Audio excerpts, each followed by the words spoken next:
Ele andou com Jesus, viu milagres e mesmo assim traiu o Mestre.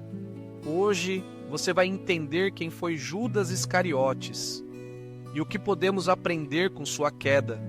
Se inscreva no canal porque essa história precisa ser ouvida. Judas Iscariotes, um nome que, ao longo dos séculos, tornou-se sinônimo de traição.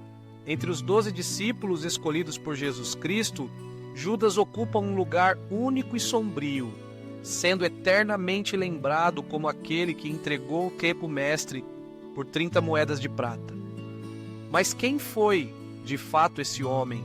O que o levou a cometer o ato que mudaria para sempre a história do cristianismo? E qual foi o peso da culpa que ele carregou até o fim de sua vida? Desde o início, Judas Iscariotes foi escolhido cuidadosamente para fazer parte do círculo mais íntimo de Jesus. Ele participou dos milagres, ouviu os ensinamentos, caminhou lado a lado com os demais discípulos, compartilhando refeições, risos e desafios. Era responsável pela bolsa de dinheiro do grupo, um papel de confiança que, ao mesmo tempo, revela sua inclinação para as questões materiais. Seu sobrenome, Iscariotes, possivelmente indica sua origem em Queriote, uma cidade da Judéia, destacando-se como o único discípulo não galileu. Nas narrativas evangélicas, Judas é muitas vezes retratado como alguém que, aos poucos, deixou-se dominar pela cobiça e pela insatisfação. Ao observar Jesus rejeitar as expectativas messiânicas tradicionais de um líder político ou militar, talvez tenha sentido frustração ou desilusão. Alguns estudiosos sugerem que Judas esperava ver Jesus assumir o poder, libertar o povo judeu do domínio romano e, em meio à crescente tensão, buscou precipitar os acontecimentos. Outros acreditam que sua motivação era, acima de tudo, financeira. O desejo pelas 30 moedas de prata que os sacerdotes lhe ofereceram em troca da traição. O momento da traição é descrito com detalhes nos evangelhos. Na noite da última ceia, Jesus, já sabendo do que se aproximava, anuncia que um dos seus o entregaria. O clima é de tensão, tristeza e incredulidade. Judas, ao ser identificado, recebe um pedaço de pão de Jesus, simbolizando não apenas a proximidade, mas também o cumprimento inevitável de seu destino. Pouco tempo depois, no jardim do Getsêmani, Judas conduz os soldados até Jesus, identificando-o com um beijo, um gesto que, em circunstâncias normais, seria sinal de afeto e respeito, mas que, naquela noite, se torna o maior símbolo da traição. A partir desse momento, a narrativa de Judas ganha contornos ainda mais dramáticos. Ao perceber a gravidade de seu ato, tomado por um remorso profundo, ele tenta desfazer o que fez. Procura os sacerdotes e devolve as 30 moedas, dizendo: "Pequei, traindo sangue inocente." No entanto, é tarde demais. Os sacerdotes se recusam a aceitar o dinheiro de volta, indiferentes ao sofrimento de Judas. Desesperado, sentindo-se consumido pela culpa, Judas abandona o templo. Segundo o Evangelho de Mateus, ele dirige-se a um lugar isolado e tira a própria vida, enforcando-se.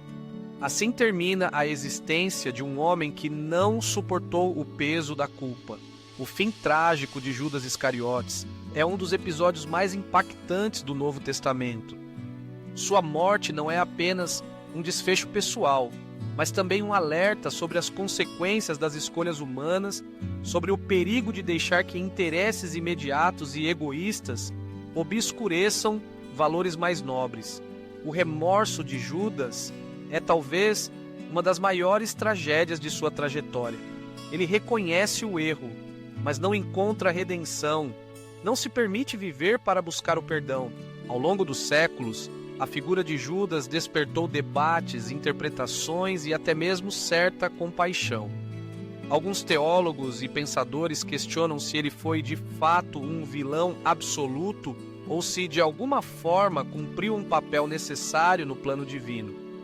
Sem a traição, argumentam, talvez não teria havido a crucificação e, por consequência, a ressurreição, eventos centrais da fé cristã. No entanto, a tradição manteve sua imagem como exemplo do perigo da ambição desmedida e da incapacidade de se perdoar. A história de Judas Iscariotes é, acima de tudo, uma reflexão sobre a natureza humana.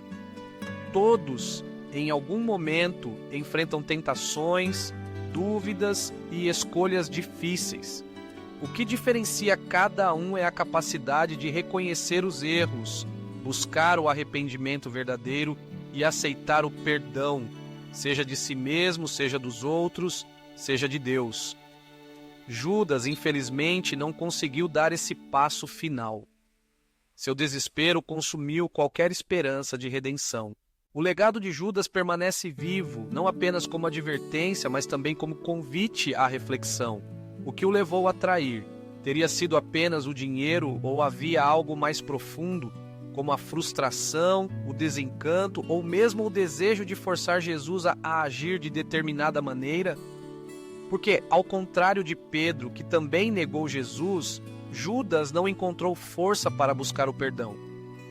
Essas perguntas continuam ecoando nas páginas da história e nos corações de quem se debruça sobre sua trajetória.